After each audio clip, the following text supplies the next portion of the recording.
Praise the lord. Hallelujah. జీవమగల ఈ మాటలు వింటున్న వారికి అందరికీ ప్రభు యేసు నామములో నా హృదయపూర్వక వందనాలు సమర్పించుకుంటున్నానండి. ఇంతవరకు మనము ప్రభువు పరము నుండి ఎందుకు మన మధ్యకు రావలసి వచ్చిందని, ఎందుకు ప్రభు అయిన యేసుక్రీస్తుకు సిలువ వేయవలసి వచ్చింది అనే అంశమును గురించి ధ్యానం చేశాము. తర్వాత భాగంగా అదే గుడ్ ఫ్రైడే రోజున ప్రభుతో పాటు ఇద్దరు నేరస్తులను కూడా సిలువ వేశారు.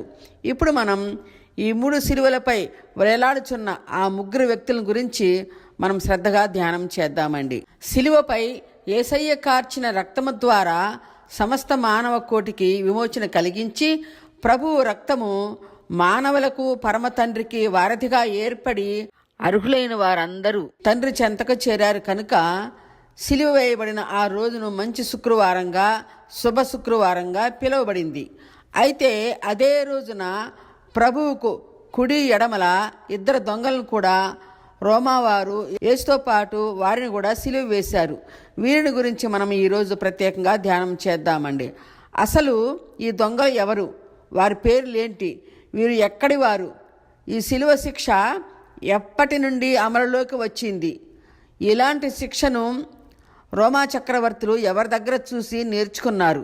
పూర్వంలో ముందుగా ఈ శిక్షను ఏ దేశము వారు అమలుపరిచేవారు అన్న మాటల గురించి కూడా మనం కొంత తెలుసుకుందాము చరిత్ర ప్రకారంగా.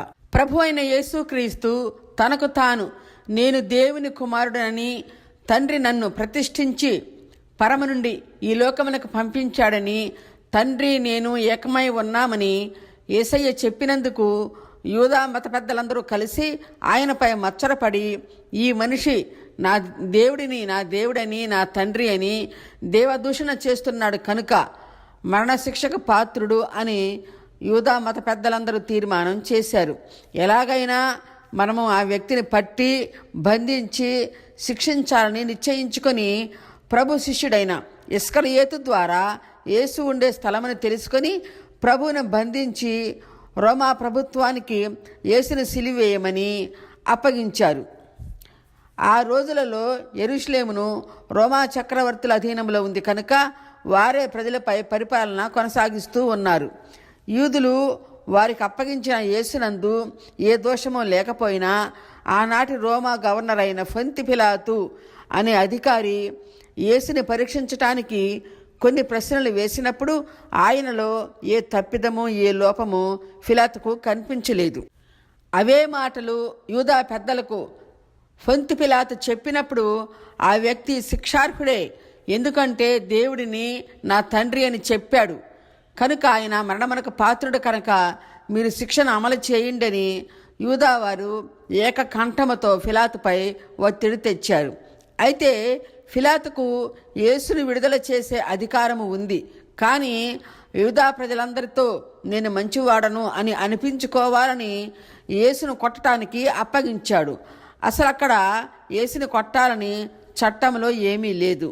అయినా దెబ్బలతో శిక్షించిన తరువాత ఇంకా యేసును విడుదల చేయమంటారేమో అని తలంచి పిలాతు కొరడాలతో ఒక్కటి తక్కువ 40 కొరడా దెబ్బలు యేసుని కొట్టించాడు. 40 దెబ్బల కన్నా పొరపాటున 1 దెబ్బ ఎక్కువ పడిన చట్టనేరమ కనుక 40కి 1 తక్కువగా కొట్టిస్తారు. ఎవరికైనా అలాగే చేస్తారు. ఆ విధంగానే యూదా పెద్దలు ప్రభునందు అన్యాయపు తీర్పు తీర్చి కొట్టి శిలువ శిక్షను అమలుపరిచారు.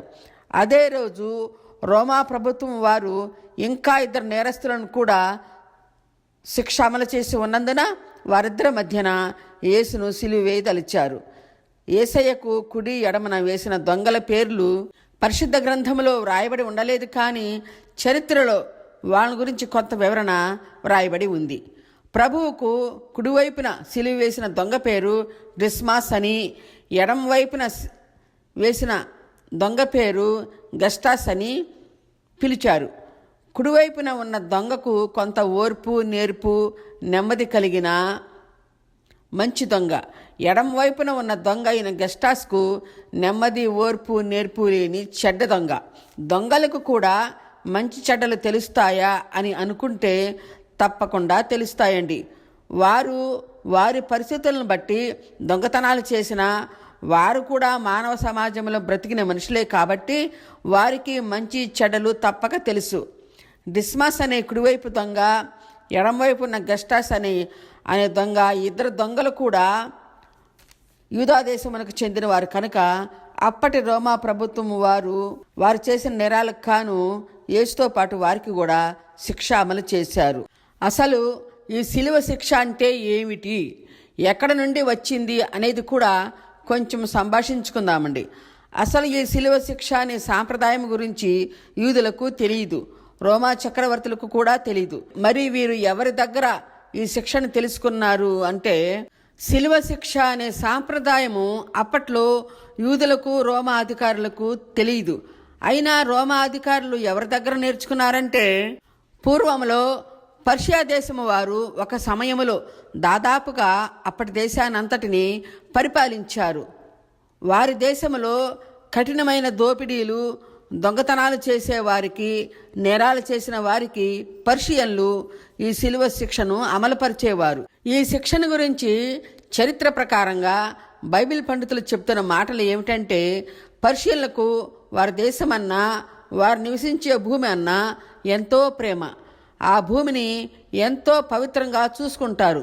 కనుక నేరస్తులకు శిక్ష అమలు పరిచేటప్పుడు భూమి మైల పడకుండా ఉండాలని ఊరి బయట సిలువ వేసి ఆకాశమునకు భూమికి మధ్యన వేలాడతీస్తారు. వారికి భూమి మీద అంతటి అచంచలమైన ప్రేమ గలవారు కనుక ఈ దొంగలు శాపగ్రస్తులని, ఈ శాపగ్రస్తుల ద్వారా భూమి అపవిత్రపరచకూడదని ఊరి బయట ఆ విధంగా శిక్ష అమలు పరుస్తారు. ఈ సృష్టిలో ఉన్న శిక్షలన్నింటిలో ఘోరాతి ఘోరమైన శిక్ష శిలువ శిక్ష అండి. అయితే ఈ శిక్ష అంతటి భయంకరమైనదైనా ఆ శిక్ష విధించేటప్పుడు లోపల ఉండే అవయవాలు దెబ్బతినవు కనుక తొందరగా మరణం రాదు. వారు ఆ శిలువపైనే బాధపడి మరణిస్తారు. అలాగా సిలువ వేయబడిన వారు బాధపడి ఆ సిలువపైనే మరణించిన తరువాత పర్షియా వారు ఆ శవాలను కిందకు దించకుండా ఆ సిలువపైనే ఉంచి ఆకాశ పక్షులకు, రాబందులకు ఆహారంగా ఉంచుతారు.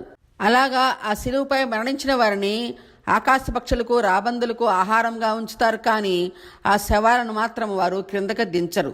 ఎందుకంటే ఆ పాపపు మనుషుల వలన భూమి అపవిత్రమైపోతుందని పర్షియన్ల అభిప్రాయం కనుక వారు ఊరు బయట సిలువ వేసిన వారందరూ అలాగే సిలువపైనే నశించిపోయి పక్షులకు ఆహారం అవుతూ ఉంటారు.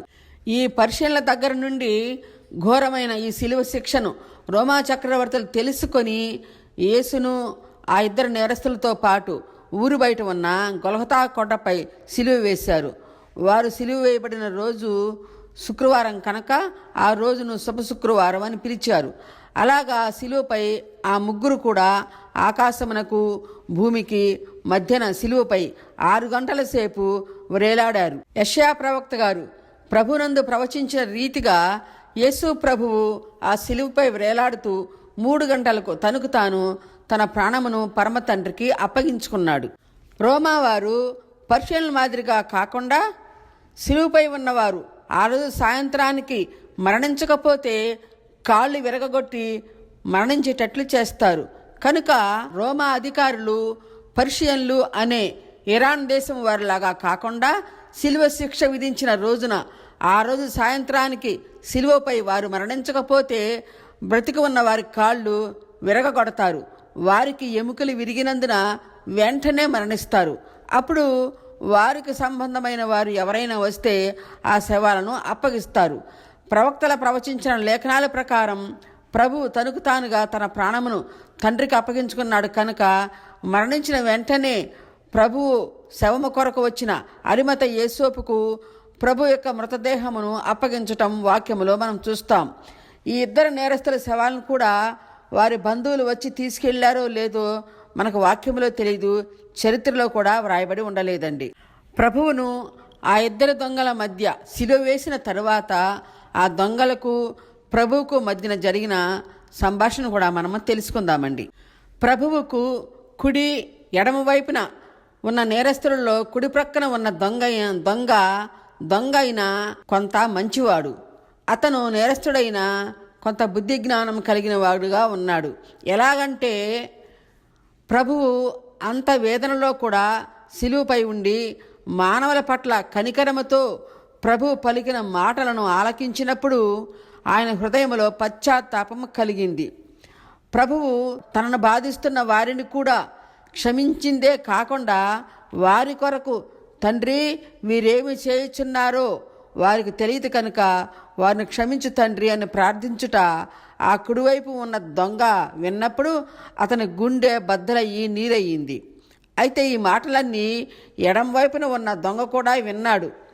ప్రభు పడిన శ్రమలు చూశాడు, కానీ వాని మనస్సు కరుగలేదు. ప్రభువు తనను హింసించిన వారి కొరకు ప్రార్థన చేస్తున్నప్పుడు అక్కడ చేరిన జన సమూహమంతా విని ప్రభువుని హేళనగా మాట్లాడారు. కానీ నీవు దేవుడు ఏర్పరచుకున్న క్రీస్తు అయితే ముందు నీవు రక్షించుకున్న తరువాత ఇతరులను రక్షించు అని యేసయ్యను అవమానకరంగా మాట్లాడారు. కుడివైపున ఉన్న ఒక్క దొంగ మాత్రమే పశ్చాత్తాపపడి ప్రభు వైపు చూశాడు. మనం ఇక్కడ గమనించినట్లయితే ముందుగా ఈ ఇద్దరు నేరస్తులు కూడా, అంటే కుడివైపు దొంగ కూడా ఎడంవైపు దొంగలాగానే ప్రభువుని ఇద్దరు దూషించారు.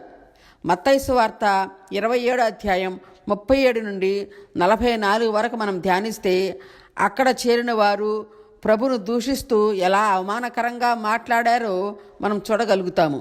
అలాగే ఆ సమయంలో ఈ ఇద్దరు దొంగలు కూడా వారిలాగానే ప్రభువుని నిందించారు అని 27 నుండి 44 వరకు మనము వ్రాయబడి ఉండటం చూస్తాము. ఆ ఇద్దరి దొంగలలో మొదటిగా కుడివైపున ఉన్న దొంగ మొదటిగా దేవుని దూషించాడు.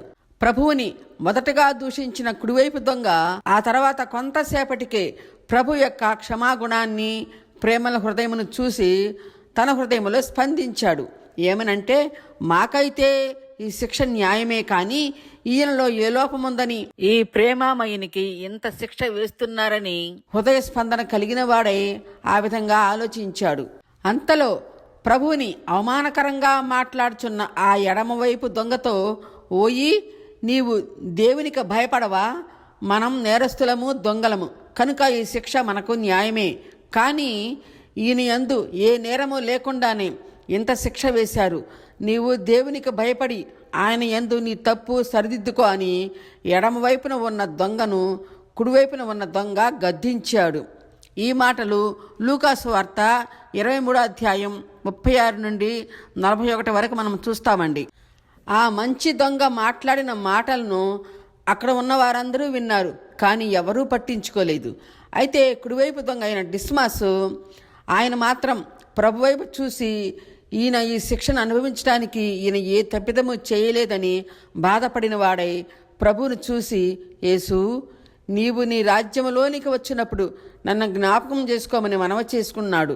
డిస్మాస్ అనే కుడివైపున ఉన్న దొంగ ఏమని మనవి చేసుకున్నాడో, సిలువపై ఉన్న ప్రభువు ఆ దొంగతో ఏమి మాట్లాడాడో పాట రూపంగా మనం చెప్పుకుందామండి.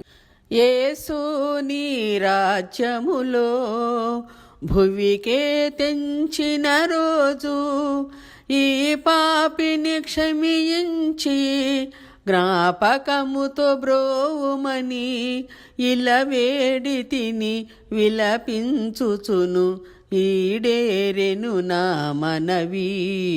ప్రభుయేసుని వదనములో నా దేవుడు కనిపించే, పాపాత్ముల బ్రోచుటకై కృపలొలికిన కలువరిలో, పరలోకముకై చిరజీవముకై ప్రార్థించెను నా హృదయం.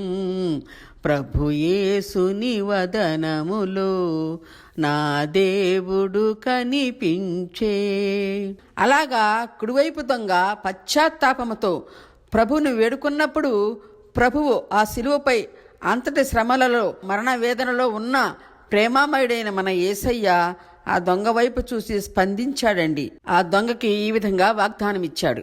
పరదైసున ఈ దినమే నా ఆనందములోను, పరదైసున ఈ దినమే నా ఆనందములోను, పాల్గొందువు నీవనుచు వాగ్దానము చేయగనే, పాల్గొందువు నీవనుచు వాగ్దానము చేయగనే పరలోకమే నా తుది ఊపిరిగా పయనించితి ప్రభు కడకు.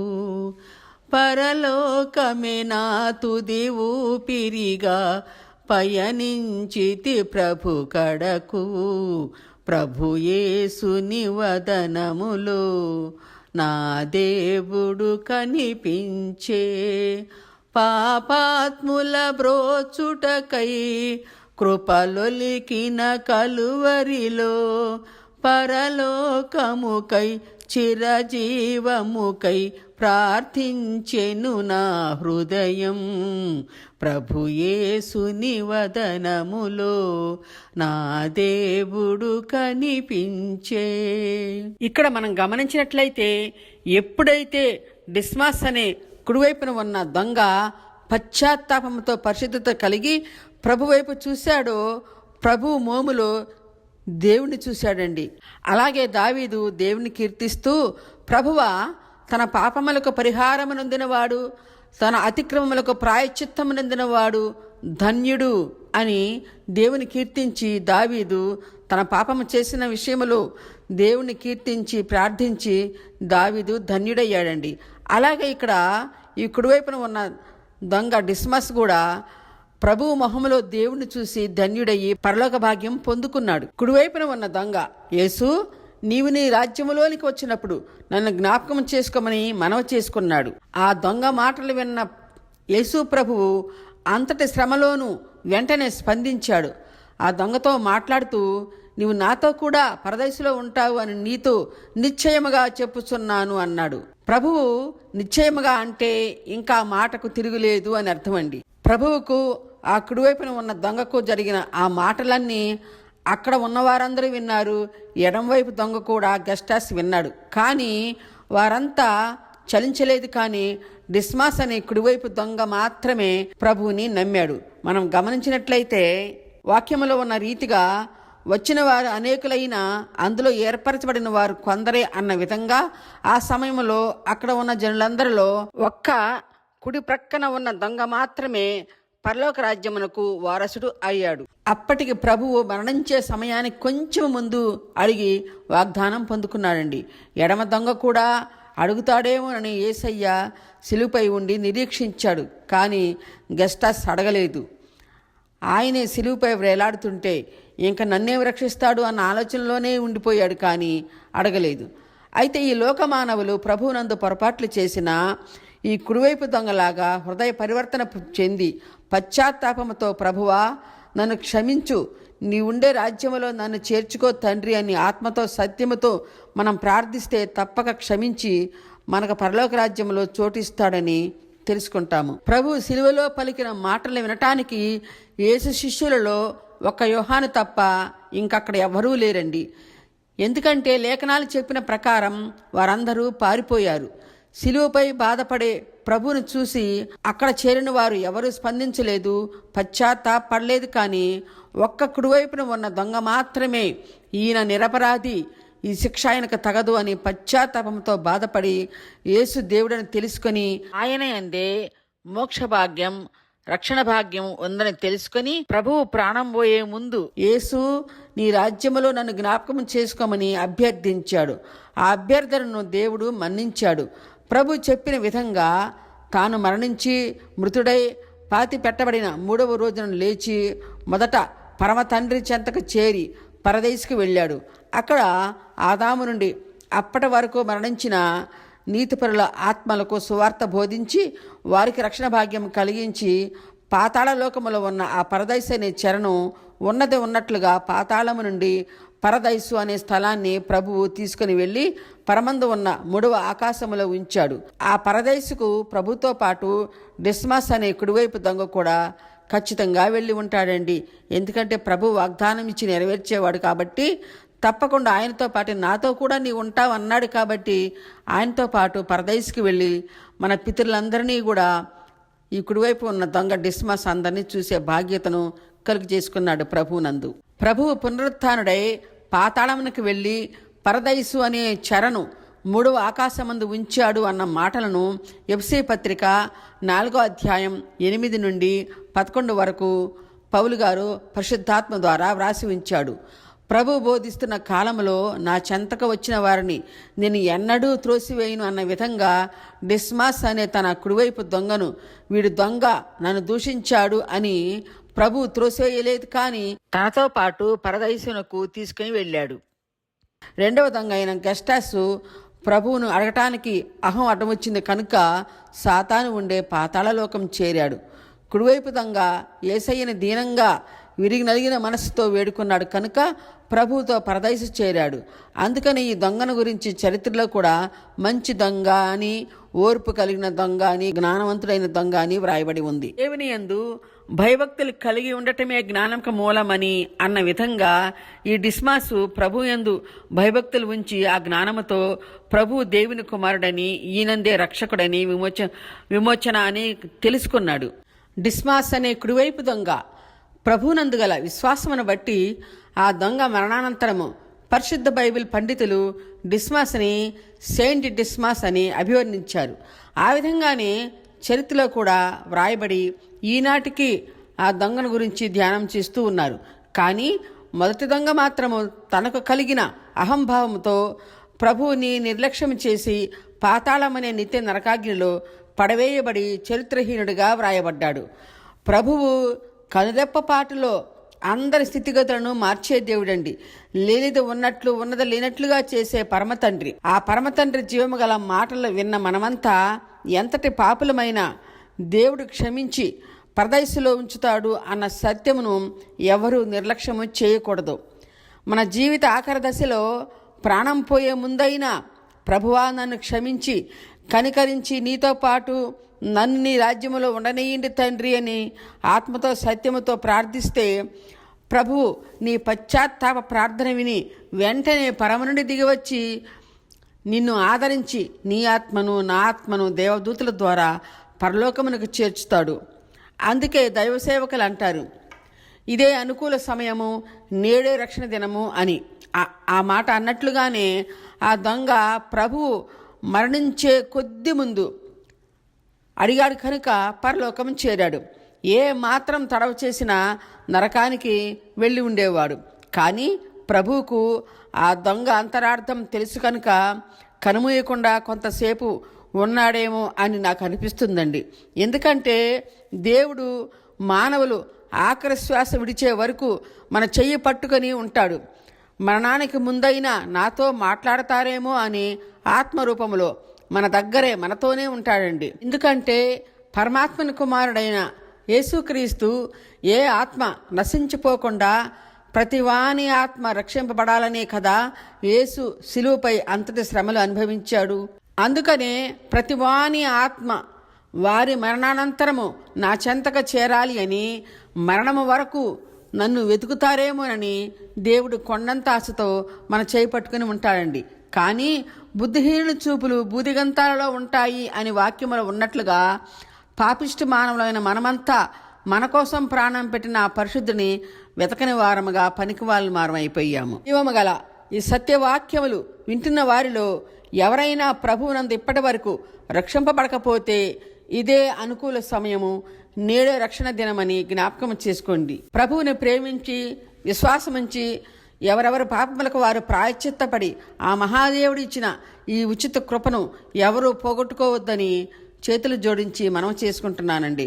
యేసుతో పాటు ఇద్దరు నేరస్తులను సిలువ వేసిన ఆ సమయంలో చూడటానికి అక్కడికి ఎంతోమంది వచ్చి చేరారు. అయితే వచ్చిన వారందరిలో ఒక్కరికి కూడా ప్రభునందు కనికరము కలుగలేదండి.